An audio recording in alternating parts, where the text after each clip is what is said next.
Welcome to the TMRN Time Monk Radio Network. I'm Jules, and today's Friday, the 23rd of September 2011. Today from Ecuador we have researcher Alex Putney.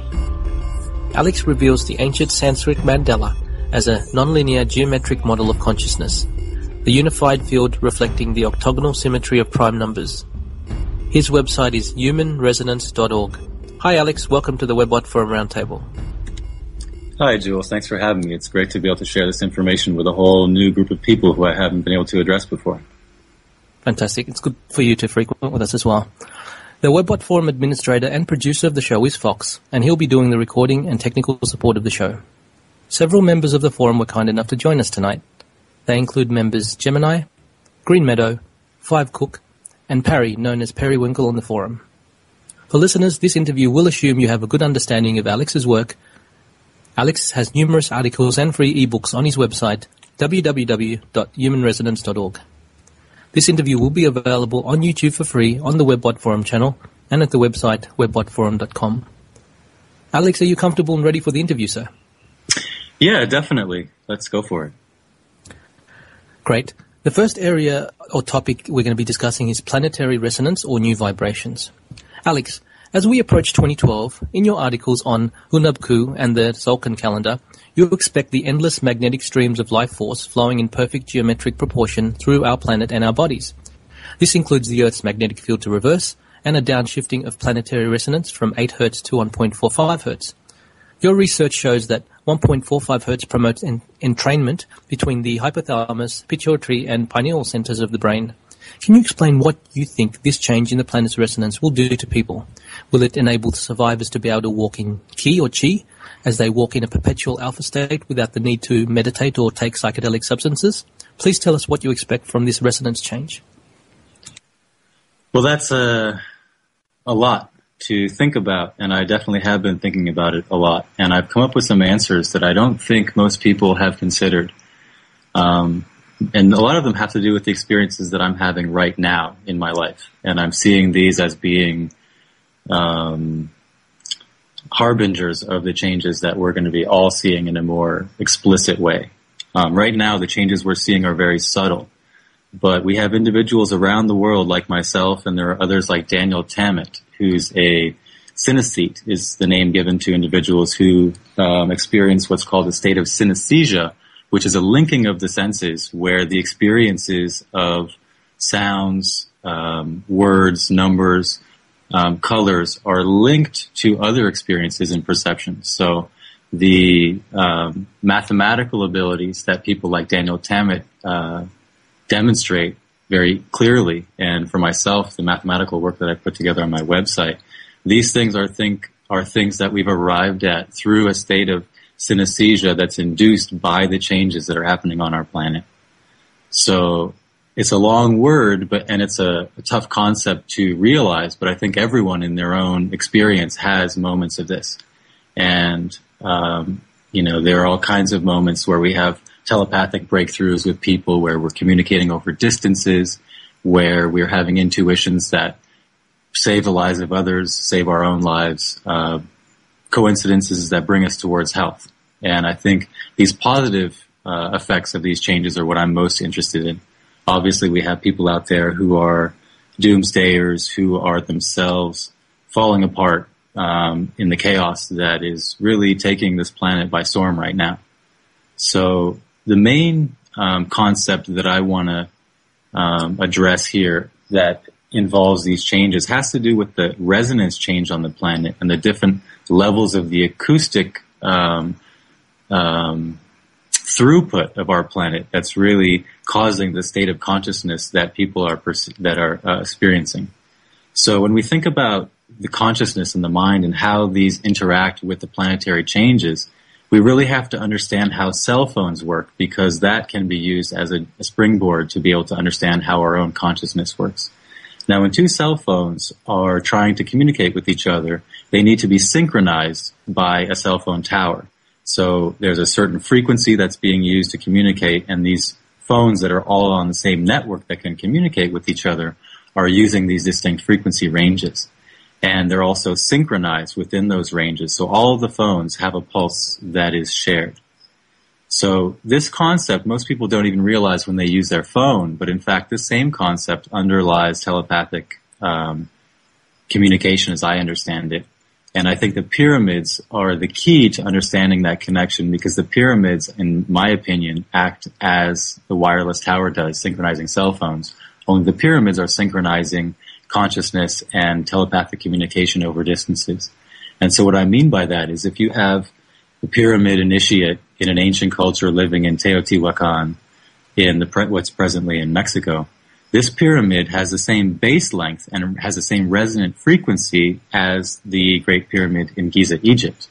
And so although these pyramids are on opposing sides of the planet, although not completely opposite, they maintain a certain mathematical distance from one to another, and we see this distance through all the pyramids of the world represented in relationship to certain magic numbers, which on my website it's given in maps in 3D form and in GPS locations, and that complex structure underlies my understanding of how the brain works, and that the synchronization of these units of the pyramids were in fact exactly done in the way that we are synchronizing the cell phone towers today for cell phone use.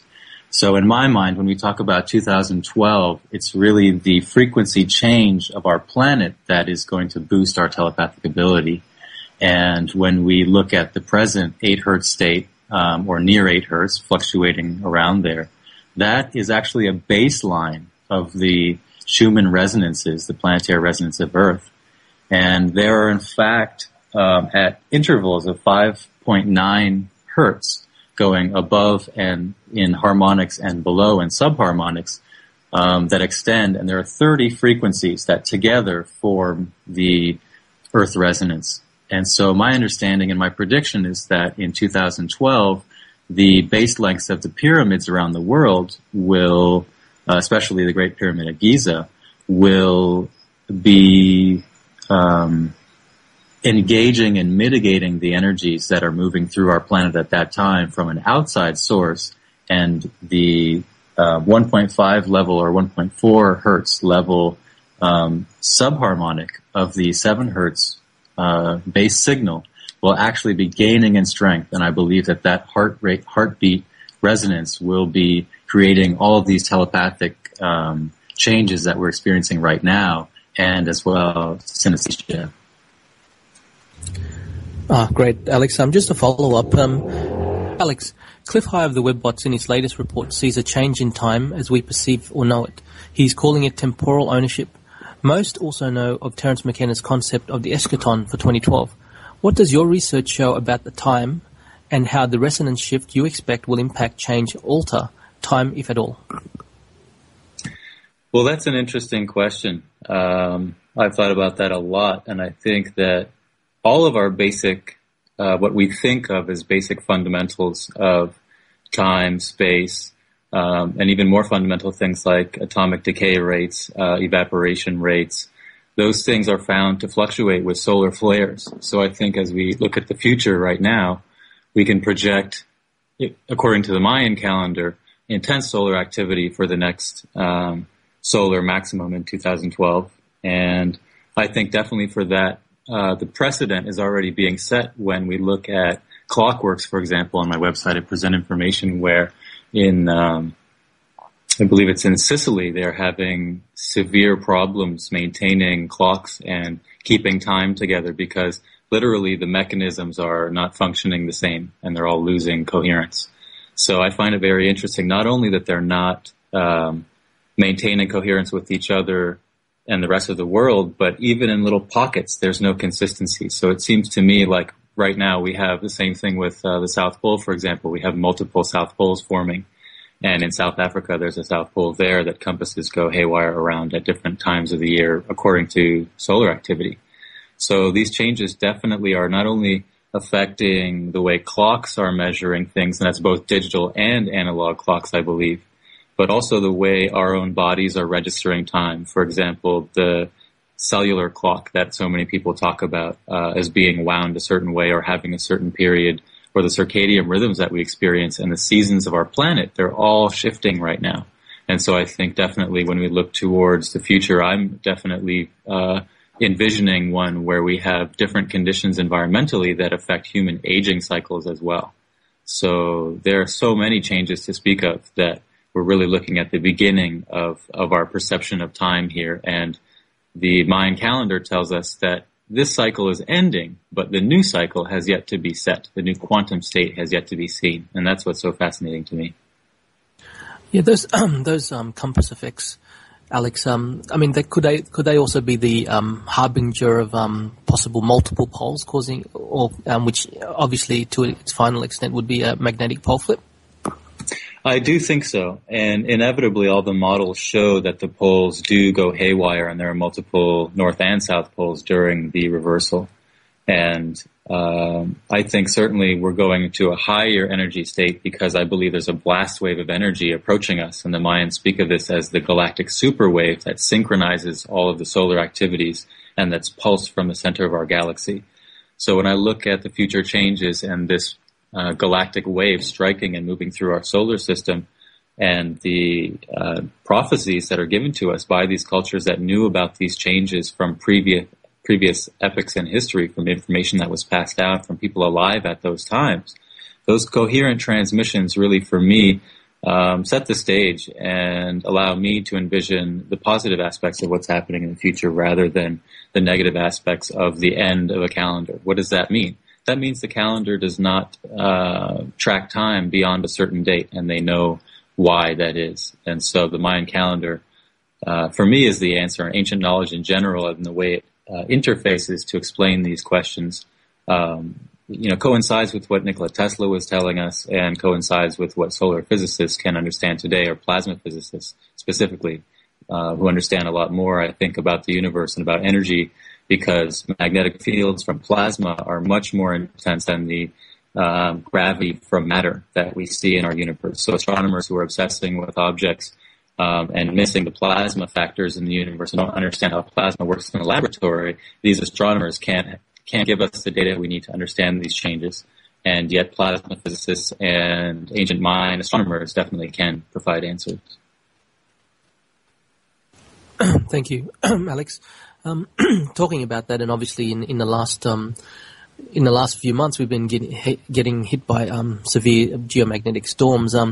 Alex, in your work, you talk about the Maya cosmology and Tlaloc, god of celestial waters associated with growth and memory, and sacred waters identified with memory, wisdom, ascension, and prayer.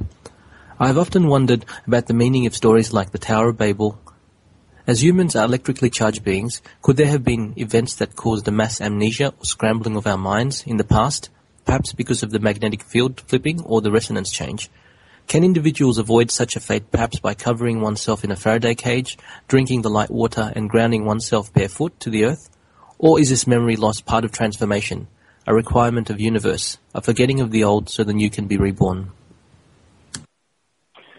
Well, I think it's a combination of those things for sure, and we are definitely experiencing a learning cycle because of the environmental changes. And I think it's certainly tied closely with karma because these changes are coming about, I believe, and the drastic changes that we're experiencing, I believe, came about because of decisions that were made by by us in our previous lives. And we're all gathered here at this point to receive and be able to convert that karma into what we choose for it to be, not what it was in the previous decision making.